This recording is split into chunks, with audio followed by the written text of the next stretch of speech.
Esto es Existo, luego pienso, un podcast sobre la vida, los pensamientos y las crisis de estar en tus 20s. No estamos seguros de lo que hacemos, pero la experiencia nos muestra el camino.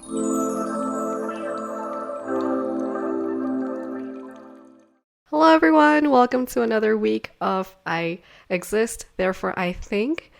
I am really excited to do this episode because it's in English, so I can share it with my dear friends and family that don't speak Spanish. And I know I've been really lazy on doing the English subtitles on our other episodes. So here it is, guys. I also really want to give a huge shout out to my co-host, Alonso, for being the smartest person in the world. So 2 weeks ago, I was really sick. I guess you can still hear it from my voice a little bit. And so we weren't able to meet up to do the podcast. And so I asked Alonso to do a solo episode. And so now, because he did one, now I'm going to do one as well. And because it's a solo one, I thought I would do it in English. So yeah, here we are. And so thank you everyone for tuning in. My name is Jessie. And if it's your first time here, welcome to our podcast. Our name is I Exist, Therefore I Think, because we really wanted to capture this whole essence of doing things before you are ready. So, I mean, obviously the original phrase is I think, therefore I exist, and ours is like the other way around. And it was like a philosophical argument to how to know that you actually exist, and the fact that you can think it means that you actually do exist. Although there are a lot of like counter arguments to it, but we just kind of wanted to like ride on that slogan and kind of mix things up a little bit. For example, the fact that we did this podcast before even being ready is a perfect example of existing and then thinking. I feel like a lot of times you just really have to like throw yourself out there, and then once you're out there, then it doesn't really matter anymore. Like you can figure things out afterwards and as you go. So yeah, that's why just remember to exist and then think, guys. All right, so for today's solo episode, I wanted to do something that I've always thought about. I actually even did like a voice note to myself a year ago when I finished reading this book, just because I liked it so much. So for today's episode, I want to talk about Viktor E. Frankl's book, which is called Man's Search for Meaning, but the original title is actually From Death Camp to Existentialism, and it's basically the book on how he created logotherapy, which is basically it's the third school of Viennese psychiatry, but the whole purpose of this therapy is just saying that like a person just needs to find their purpose in life, and then that's the biggest therapy, or like that's the best therapy you can give them. So yeah, when I read this book, I really, really liked it, and I really wanted to share it with someone, but I had no one to share it with. And that's why I guess like a year ago, I just recorded myself talking about the book and like my favorite quotes and stuff. And now that I actually do have a podcast with my dear friend, I feel like this is the perfect opportunity to reshare this book and like reshare what I think about it. And also thank you everyone for tuning in. Like this is really exciting. I think it's been such an amazing creative process to like speak to a camera and speak with a dear friend and record it and then put it online. We've had really positive feedback, so that makes me really happy as well, because I say it a lot in Spanish, but this process has also been like free therapy for me. So yeah.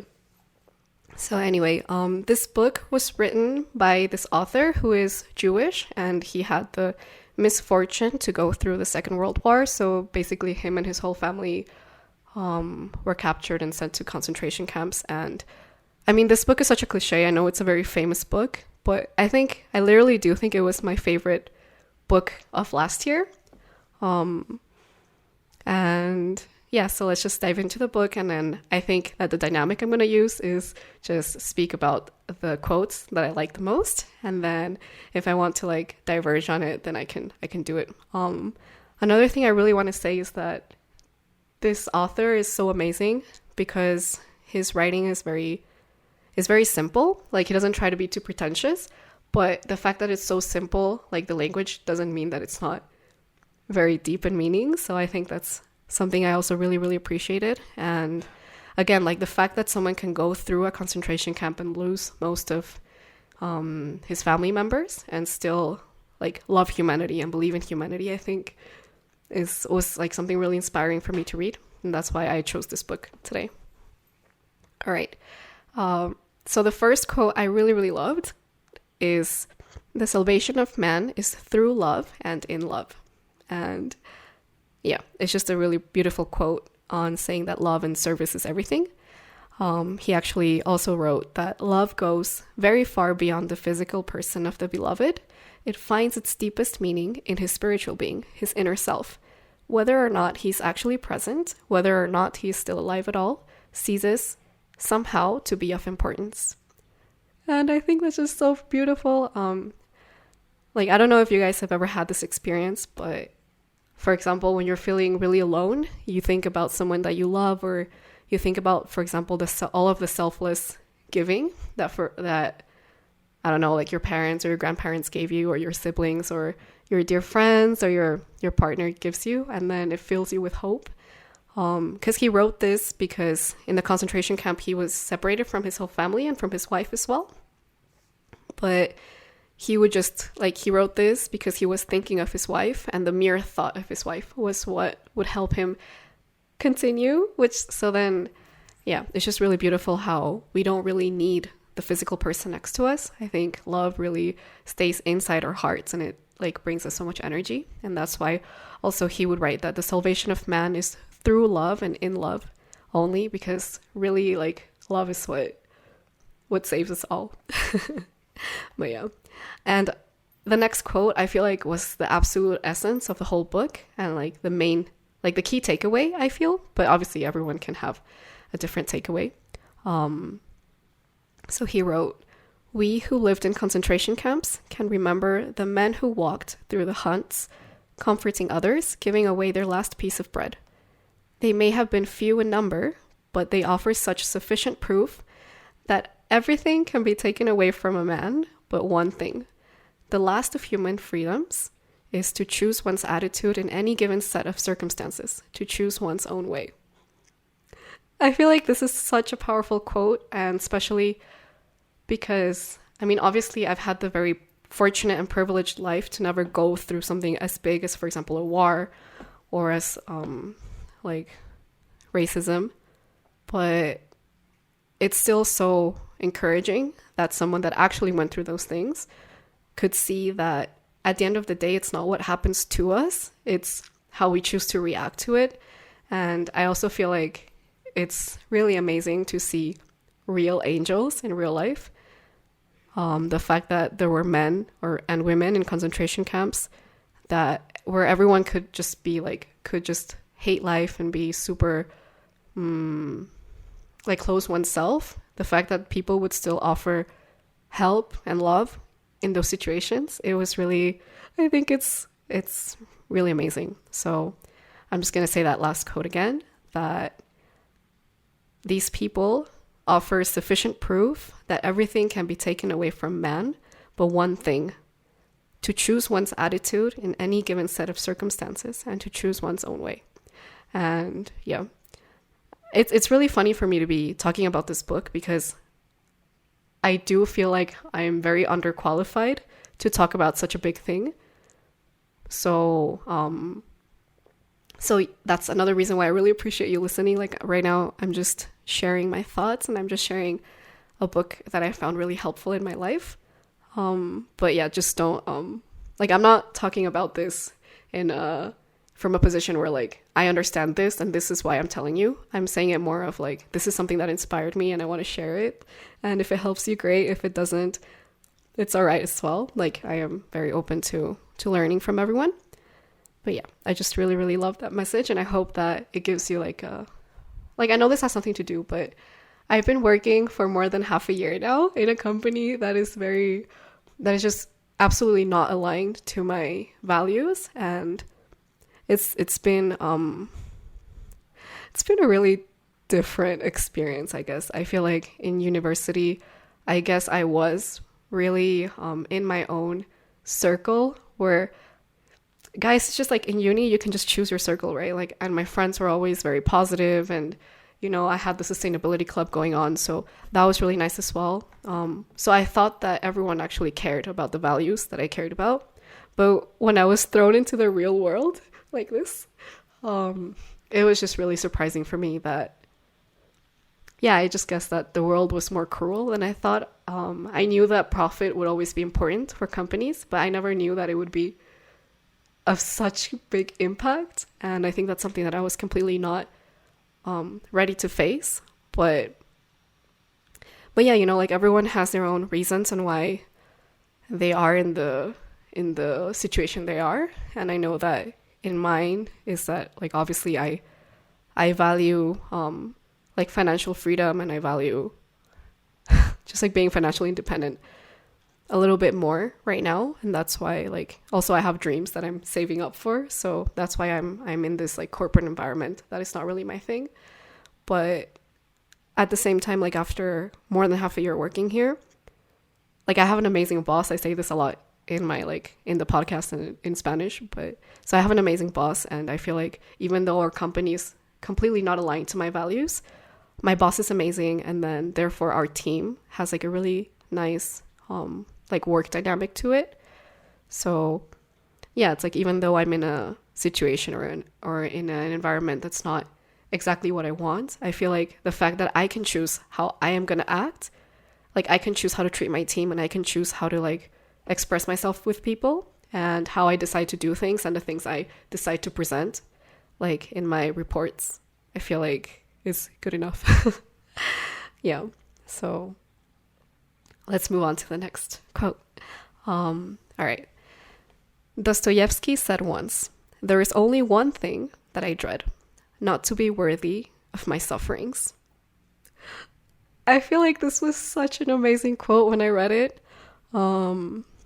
Because yeah, like, you cannot, like, he was not scared of suffering in itself. Like, what we should all be scared of is to not be worthy of our sufferings. And I feel like, what does that mean? Or at least the way I see it is that to not be worthy of your suffering is to not learn out of your suffering, and to not make the most of it. So yeah, it's just like a beautiful reminder that, like, we can never avoid suffering. I don't think there's ever a way we can avoid pain. But what we can avoid is useless pain and useless suffering. So I feel like as long as you're learning something out of it, and as long as you are growing out of your suffering, then that's to be worthy of it. And then that's amazing. Actually, there was this one time I was watching like a YouTube live from the Buddhist Society of Western Australia. And it was really cool because someone asked, like, I'm just not understanding why I'm going through so much pain. I think the guy lost his family during COVID, and then he also lost his job and his house and everything.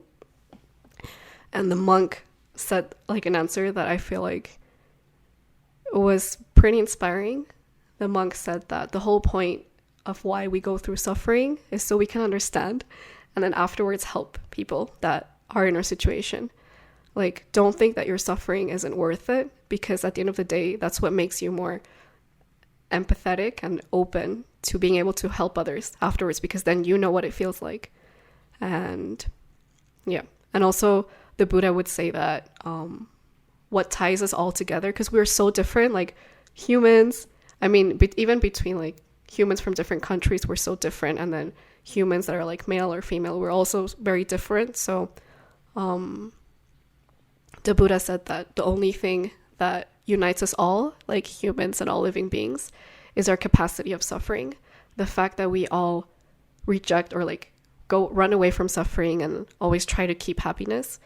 And so yeah, I feel like the more you suffer, the more open you are able to connect with other beings.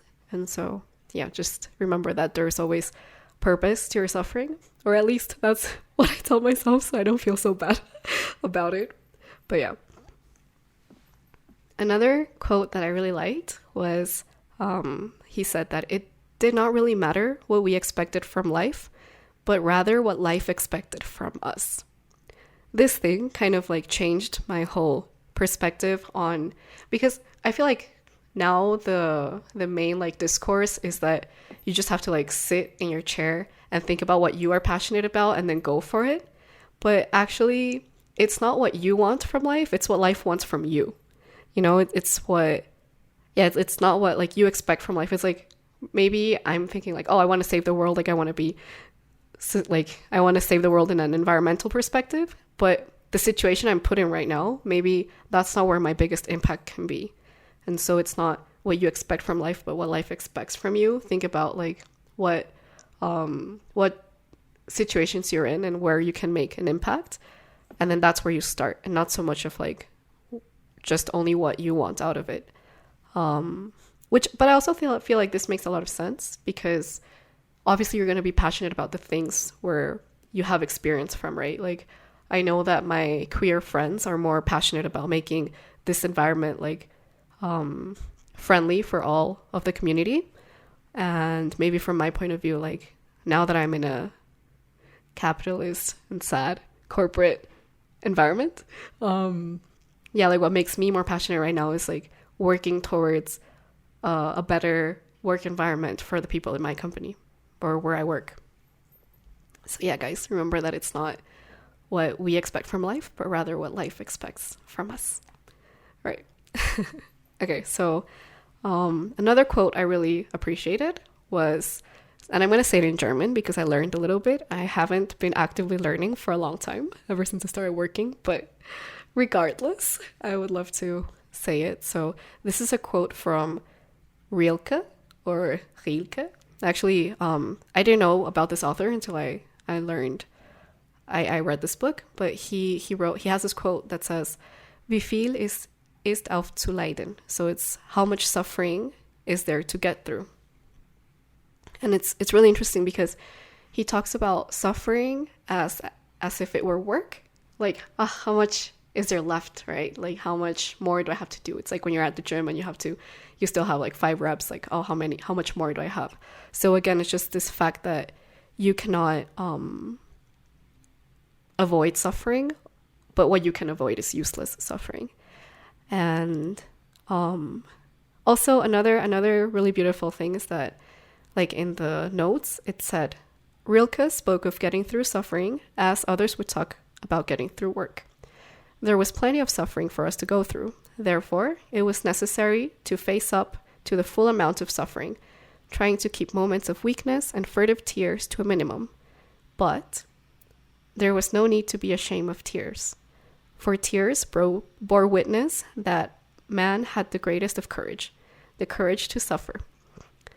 And I feel like that's so beautiful because, like never be ashamed of feeling sad, or never be ashamed of like your intense emotions, because it is just proof and testimony that you had the greatest of courage, which is the courage to suffer.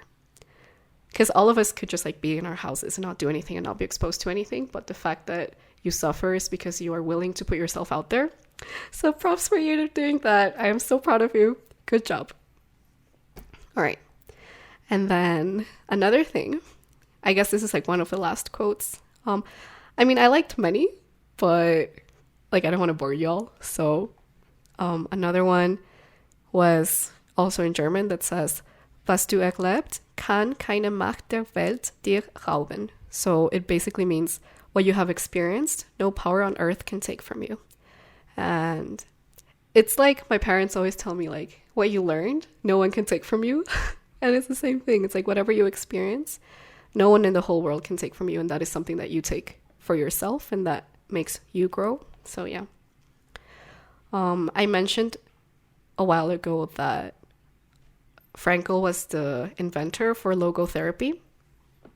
And what that basically means, like his main thought was that the meaning for man is to have purpose. Like your purpose is your principal motivational force in a man, which is like opposed to, because Freud used to say that like pleasure was the main motive in man's like actions and man's life, but for him it's meaning. And I feel like, yeah, that makes a lot of sense, right? So when you have like a purpose, or when you already have a goal in your mind, it's so much easier to walk towards it. And we say it a lot like in our podcast, where like, for example, if you just live without having a goal, then it's like running a marathon without an end. You're basically running nowhere. Like, it's always so much more powerful when you do things with purpose, right? And something related to this is that it says that pleasure is and must remain a side effect or byproduct, and is destroyed and spoiled to the degree to which it is made a goal in itself. So the idea here is that like pleasure and all good things should be a side effect of hard work. But when you pursue pleasure just for pleasure, then it's just kind of like, it's kind of destroyed. Like the whole point of it is destroyed. And I feel like that does make a lot of sense. I feel like whenever you feel pleasure from accomplishing something really big, that kind of pleasure is always so much greater than, for example, being 20 minutes in TikTok. Because when you're just getting like the stimulus, or when you're just, for example, another really fast way to get like quick pleasure is like eating something really sweet or something that's bad for you. Or for example, when you, I don't know, like meaningless sex. Yeah, like at the moment, maybe it gives you a lot of pleasure, but it leaves you feeling empty. Or at least that's how I feel sometimes.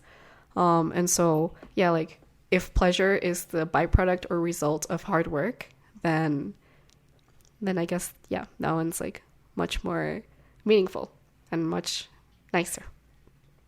There are still so many more things that are so beautiful in this book. For example, he recommended, so you know that we have the Statue of Liberty, and then like on the East Coast, he recommended that the Statue of Liberty be supplemented by the Statue of Responsibility on the West Coast. And that's because like we cannot only see one side of things, right? Like we pursue liberty, but what we don't understand, what we forget sometimes is that the more liberty we have, the more responsibility we're actually supposed to take, right? Like the more liberty you want to have. It's like, for example, today, if I want to be financially, if I want to have financial freedom, then what that means is that I have to be responsible of my own expenses, right? Like, I feel like many times people our age, like we feel very stuck because we're not financially independent yet, but that's also because we're not willing to be,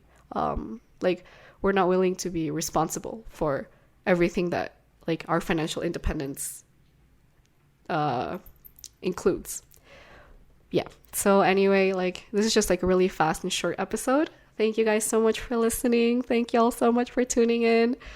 Hopefully starting next week, it's gonna be like our normal format where Alonso and I speak together. Also, this was so much harder than doing the podcast with Alonso, because usually we can like bounce ideas off each other, and that makes things so much easier. But yeah, I'm also really happy that I got to do this episode. Thank you guys so much for listening. It's really nice to be able to put your ideas out there, and also because, yeah, like I do feel like everyone does need a creative outlet in their lives, whether that be writing or doing sports or a podcast or drawing. So I'm really grateful for you guys for giving me a creative outlet, and also, again, like just really grateful for my co-host, because he helps out with like all of the editing and stuff, and also he's so flexible, and yeah, just gives us both like a lot of opportunity to explore creatively. And so yeah, I just hope this episode brings you a lot of happiness. I hope that you do grab a copy of this book, or it's even better if you go to your local library and rent and like loan it and borrow it. Like it's so much better, because then you're not wasting like another print of book, and then a lot of people can share it and stuff. But yeah, I completely recommend this book. This was my favorite book last year. It's also a very fast read, and it doesn't have like complex language, which makes it even better. So yeah, thank you guys so much, and we hope to see you in our next episode of Existo, Luego Pienso, which is I exist, therefore I think. Bye guys!